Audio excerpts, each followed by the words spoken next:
OpenAI launched its GPT-4o model a couple of days ago, and yesterday, Google had its own set of announcements during its Google I/O event. So we are going to watch the most important parts of the Google I/O event together, and I'm going to share my thoughts on it. Let's get going. So one of my favorite features of Google is Google Photos. I use it literally every day. That is one of the features that I adore. And I also have a subscription for it to maintain all my photos as per the timeline and so on. And what Google is doing is Google is adding AI to Google Photos. Let's see what Google is up to. Most important memories. Today, that amounts to more than 6 billion photos and videos uploaded every single day. And people love using photos to search across their life. With Gemini, you're making that a whole lot easier. Say you're at a parking station ready to pay, but you can't recall your license plate number. Before, you could search photos for keywords and then scroll through years' worth of photos looking for the right one. Now, you can simply ask photos. It knows the cars that appear often, it triangulates which one is yours, and just tells you the license plate number. Now, this is a very smart use case and a very specific one too. Now, in this particular use case, you can actually ask Gemini specific questions that you might have. I think this is a fantastic update. And Ask Photos can also help you search your memories in a deeper way. For example, you might be reminiscing about your daughter Lucia's early milestones. You can ask Photos, when did Lucia learn to swim? You can even follow up with something more complex. Show me how Lucia's swimming has progressed. Here, Gemini goes beyond a simple search, recognizing different contexts, from doing laps in the pool, to snorkeling in the ocean, to the text and dates on her swimming certificates, and Photos packages it up all together in a summary. You can really take it all in and relive amazing memories all over again. We are rolling out Ask Photos this summer with more capabilities to come. If you think about it, there is so much of information in your photos, and now you have the ability to ask questions to photos and get the relevant photo right in front of you. The amount and depth of information from those photos and videos is really tremendous. This particular feature has the potential to become an excellent and a killer feature. The next piece that we'll talk about is the 1 million token context window that Google Gemini already has. Now, having such a big and huge context window means it can accommodate a lot of words, and all those words together can be analyzed using Google Gemini. And now what it will do is it will go with the 2 million token context window. So they have almost doubled the context window. How is it going to help in our projects, or how is it going to help in our organizations? Well, the number one use case of it is if you have a very, very large project and the project plan and all the documentation of the project is very huge, this particular 1 million or 2 million token context window will be able to analyze all of that information together. Next important thing is that the knowledge management of an organization, which can be absolutely huge in terms of its length, the number of words, the number of characters, the number of pages, all of them can be analyzed together with such a huge context window. Let's see what Sundar Pichai has to say about it. But I think we can push ourselves even further. So today, we are expanding the context window to 2 million tokens. So I think other than the comprehensive project analysis or the knowledge management pieces where the 2 million token context window can be used by us as project managers, this particular context window will also be open for us to analyze the huge amount of cost data that we have within our organization, which can be collected with the help of our finance team. And they will be able to provide that to us. We'll be able to analyze that data using AI and really make sense of it. And that data can be huge, and we will still be able to analyze data in a very easy manner. Okay, so now they are going to talk about Google Gemini and Google Workspace. And I will say that this is definitely the reason why Google always has an upper hand as compared to any other AI product, such as ChatGPT and so on. Why? Because almost all of us use Gmail, all of us use Google Drive, all of us use so many other products that Google is offering. Now, what they are doing is they are adding AI feature in Gmail. They are adding AI feature in all the other products. This is something that's absolutely a killer feature. Also, if your organization is using G Suite, then yes, this would be applicable to you too. People are always searching their emails in Gmail. We are working to make it much more powerful with Gemini. Let's look at how. As a parent, you want to know everything that's going on with your child's school. Okay, maybe not everything, but you want to stay informed. Gemini can help you keep up. Now we can ask Gemini to summarize all recent emails from the school. In the background, it's identifying relevant emails, even analyzing attachments like PDFs, and you get a summary of the key points and action items. So helpful.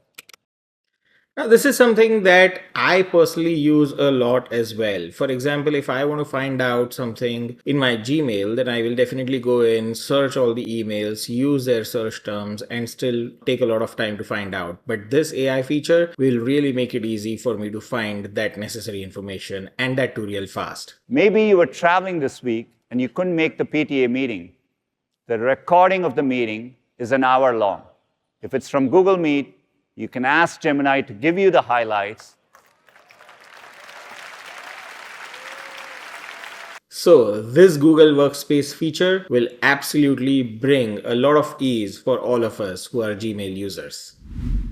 Okay, so this next piece of output is really interesting. In this particular piece, what they are showing is they have updated Google Gemini with a lot of information regarding their kids' workbook, textbook, open source details, and a few slides from the teacher. What Google Gemini would do is it would take all the information, create study guides, FAQs, as well as quizzes. But that's not all. Most of the kids generally like to learn when they are listening. Here, they have given an audio output where there is a conversation between two people and the topic is being discussed. Let's take a look at it.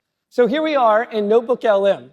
You can load it up with all the materials here on the left. In this notebook, I've been using it with my younger son, and I've added some of his science worksheets, a few slide decks from his teacher, and even an open source textbook full of charts and diagrams.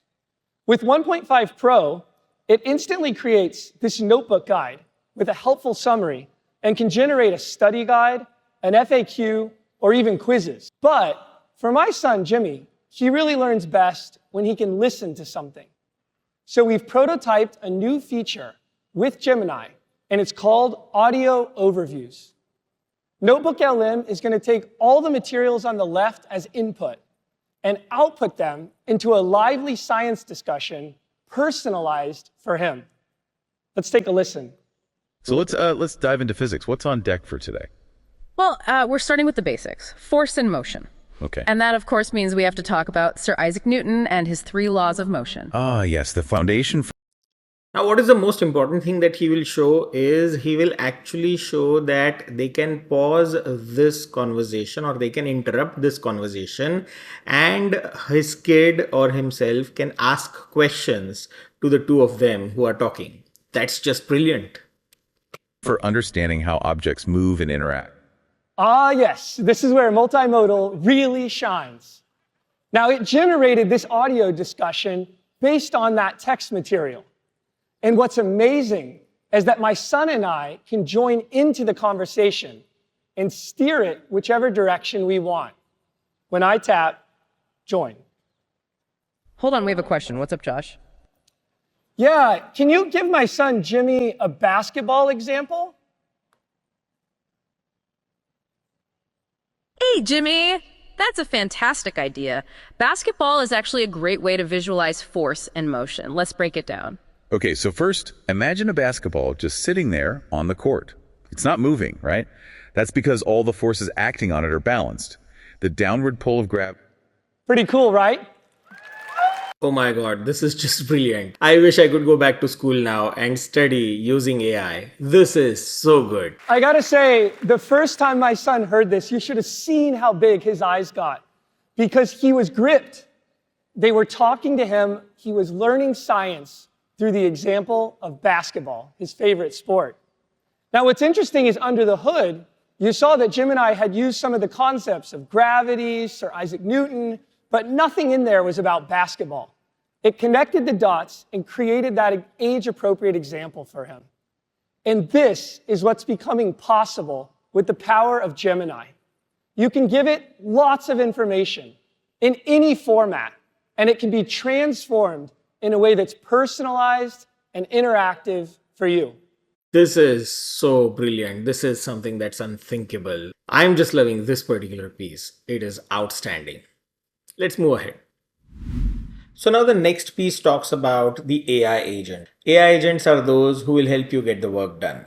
Now, there are a couple of use cases that they have discussed. It's definitely worth taking a look at them. Let's get going. But what if we could go even further? That's one of the opportunities we see with AI agents. Let me take a step back and explain what I mean by that. I think about them as intelligent systems that show reasoning, planning, and memory, are able to think multiple steps ahead, work across software and systems, all to get something done on your behalf, and most importantly, under your supervision. We are still in the early days, and you'll see glimpses of our approach throughout the day. But let me show you the kinds of use cases we are working hard to solve. Let's start with shopping. So this is something that they always do. They will always have shopping as a use case.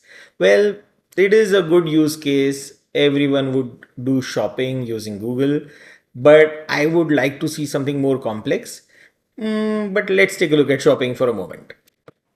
It's pretty fun to shop for shoes, and a lot less fun to return them when they don't fit. Imagine if Gemini could do all the steps for you, searching your inbox for the receipt, locating the order number from your email, filling out a return form, and even scheduling a pickup. That's much easier, right? Yes, now filling out the return form and getting it picked up.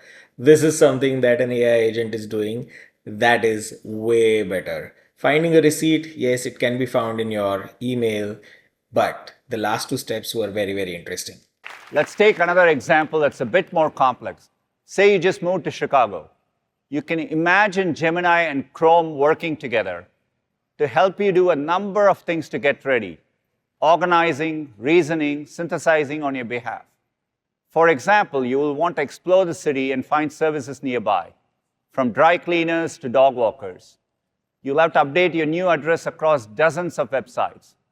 Gemini can work across these tasks and will prompt you for more information when needed, so you're always in control. This is something that I really like. Gemini will be able to update addresses to all of the websites. That is what an AI agent should do. That will take up so much of time if we do it all by ourselves. But if AI agent does that, it will be done so swiftly. That part is really important as we prototype these experiences. We are thinking hard about how to do it in a way that's private, secure, and works for everyone. These are simple use cases, but they give you a good sense of the types of problems we want to solve by building intelligent systems that think ahead, reason, and plan all on your behalf. Now, this is very, very interesting. Why? Because Google has a lot of information about almost every person on the planet who has a Gmail account. So they will be able to make their lives much more easier with these features. I'm actually looking forward for these features as well. So what we are going to see next is Demis Hassabis, who leads Google DeepMind. He has a couple of updates. One of them is Flash, which is a much more smaller version of Google. Let's take a look at it. Last year, we reached a milestone on that path when we formed Google DeepMind, combining AI talent from across the company into one super unit. Since then, we've built AI systems that can do an amazing range of things, from turning language and vision into action for robots, navigating complex virtual 3D environments, solving Olympiad-level math problems, and even discovering thousands of new materials. Just last week, we announced our next-generation AlphaFold model. It can predict the structure and interactions of nearly all of life's molecules, including how proteins interact with strands of DNA and RNA.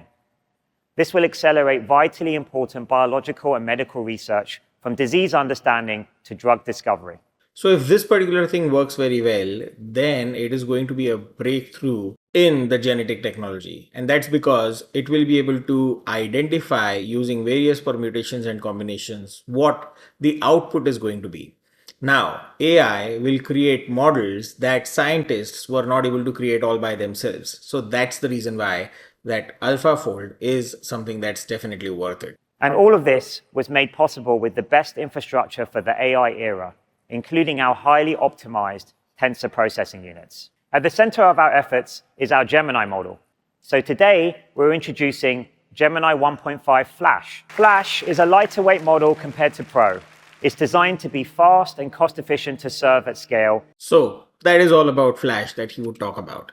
The next thing that he's going to show is something that's phenomenal. This is the key highlight of the entire I/O event. This is something that OpenAI had also demonstrated. The biggest problem with Google has always been the scenario where they had proctored or created videos that were very polished and that did not really showcase how the actual AI would work.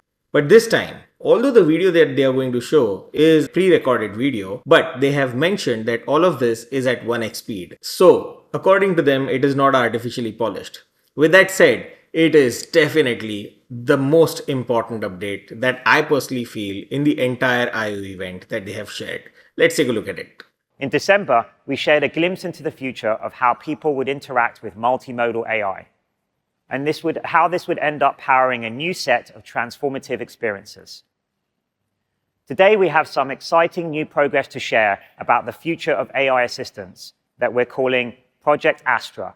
Here's a video of our prototype, which we'll see has two parts. Each part was captured in a single take in real time. Okay, let's do some tests. Tell me when you see something that makes sound. I see a speaker, which makes sound. What is that part of the speaker called? That is the tweeter. It produces high-frequency sounds. Give me a creative alliteration about these. Creative crayons color cheerfully. They certainly craft colorful creations.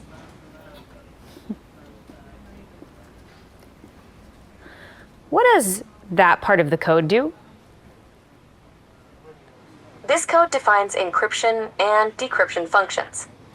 It seems to use AESCBC encryption to encode and decode data based on a key and an initialization vector, IV. That's right. What neighborhood do you think I'm in? This appears to be the King's Cross area of London.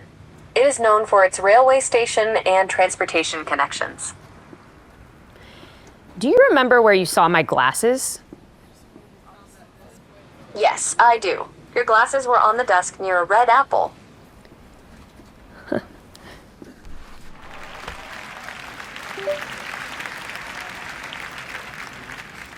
So now she is wearing the glasses and she will continue to interact with AI. What can I add here to make this system faster? Adding a cache between the server and database could improve speed. What does this remind you of? Schrodinger's cat. All right, give me a band name for this duo. Golden stripes. Nice. Thanks, Gemini. Now that is absolutely exciting. That level of features in our mobile phone or our glasses will absolutely kill everything. I mean, that is AI at its best at this point in time. Okay, so now in this particular update, they have a product that is a competition to the existing DALL-E or the Midjourney app. Now, these apps are known for having beautiful creative visualizations, beautiful creative images, pictures, and they are launching Imagen 3. Imagen 3 is their latest, most brightest, best image generation software. Let's take a look at it. Today, I'm so excited to introduce Imagen 3. It's our most capable image generation model yet. Imagen 3 is more photorealistic. You can literally count the whiskers on its snout, with richer details, like this incredible sunlight in the shot, and fewer visual artifacts or distorted images. It understands prompts written the way people write. The more creative and detailed you are, the better. And Imagen 3 remembers to incorporate small details, like the wildflowers or small blue bird, in this longer prompt. Plus, this is our best model yet for rendering text, which has been a challenge for image generation models. So this is the update for Imagen 3. I won't go into much more details on this, but the most important thing that he mentioned in his update is that Imagen 3 can understand written prompts really very well and get the right kind of an output as per that written prompt. So looking forward for this particular update. We'll move on to the next one. The next update that they have shared is of generative music. Now, this is another area that AI has entered in and is making waves. Generative music is the music that is generated by AI, and Google has a product for it. Let's look at it. We're exploring ways of working with artists to expand their creativity with AI. Together with YouTube, we've been building Music AI Sandbox, a suite of professional music AI tools that can create new instrumental sections from scratch, transfer styles between tracks, and more. To help us design and test them, we've been working closely with incredible musicians, songwriters, and producers. Some of them made even entirely new songs in ways that would have not been possible without these tools.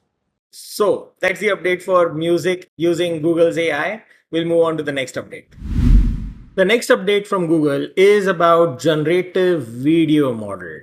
Now, you must have recently heard that OpenAI is launching its new model called Sora. Sora is responsible for creating videos based on your text prompts. That is exactly what Google's new product is going to do. It's called as Veo. Let's take a look what Veo can offer. Today, I'm excited to announce our newest, most capable generative video model called Veo.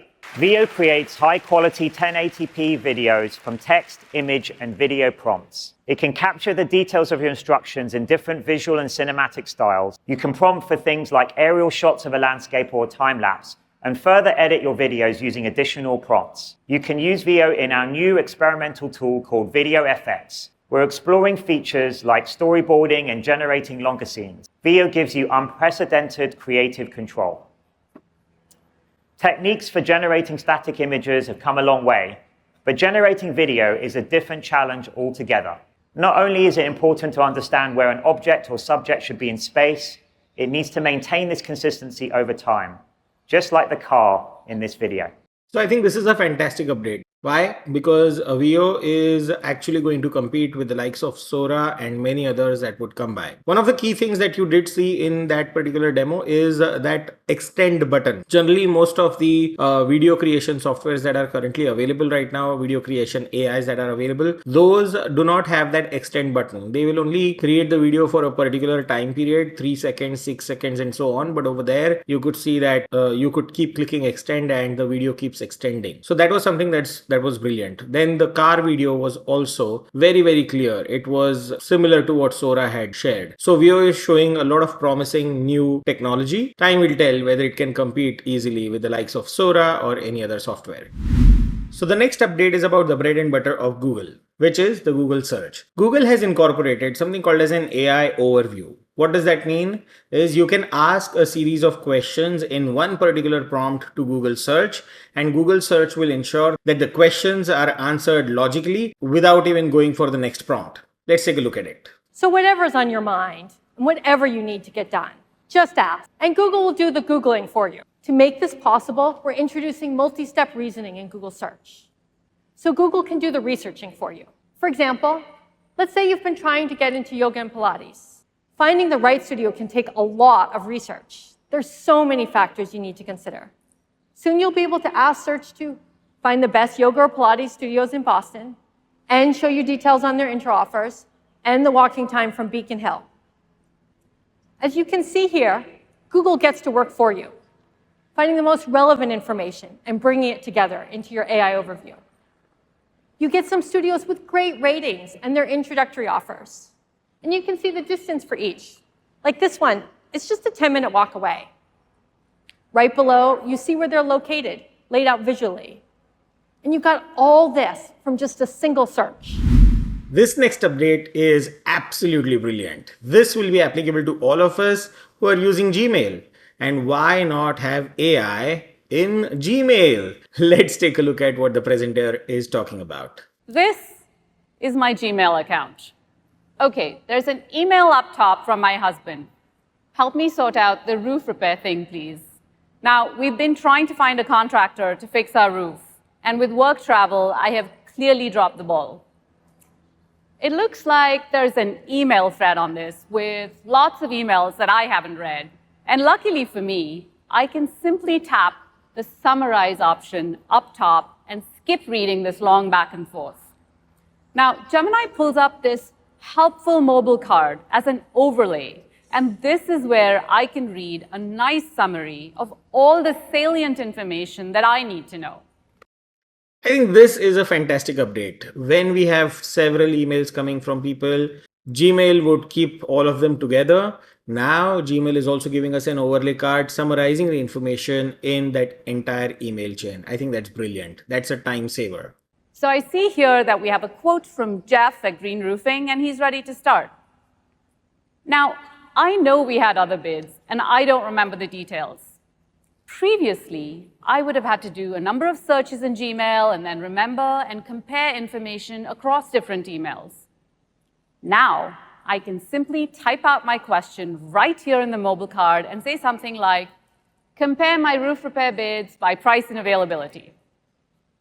This new Q&A feature makes it so easy to get quick answers on anything in my inbox. For example, when are my shoes arriving, or what time do doors open for the Knicks game, without having to first search Gmail, then open the email, and then look for the specific information and attachments, and so on. Anyway, back to my roof. It looks like Gemini has found details that I got from 2 other contractors in completely different email threads, and I have this really nicely organized summary, and I can do a quick comparison. Now you will see that Gemini in Gmail is again making our lives so easy. All we have to do is just ask a quick question in the prompt given there, and then we are able to get the answers. AI will look through all our emails, will be able to share that answer with us the way in which we have asked it. That's brilliant. I'm so excited for it. So it seems like Jeff's quote was right in the middle. He can start immediately, so green roofing it is. I'll open that last email from Jeff and confirm the project. And look at that. I see some suggested replies from Gemini. Now, what is really, really neat about this evolution of Smart Reply is that it's contextual. Gemini understood the back and forth in that thread and that Jeff was ready to start, so offers me a few customized options based on that context. So, here I see I have decline the service, suggest a new time. I'll choose proceed and confirm time. I can even see a preview of the full reply simply by long pressing. This looks reasonable, so I'll hit send. Oh my God. All you have to do is just look at the replies, decide which one to use, and send it. Well, the addition of contextual information is so cool because of the thought process that AI goes through by looking at the emails. I think finding the details from the entire email, getting the summary of it, and then also getting a suitable response that you could send, I think that's a brilliant step towards progressing with AI. This is just mind-blowing. So that actually sums up most of the features that I actually liked in the entire presentation. These features will positively impact us in our personal lives as well as professional lives. These are good and they will take us to the next level. So if you like this video, please consider giving it a like. And if you want more such content, please feel free to let me know in the comment section. Thank you.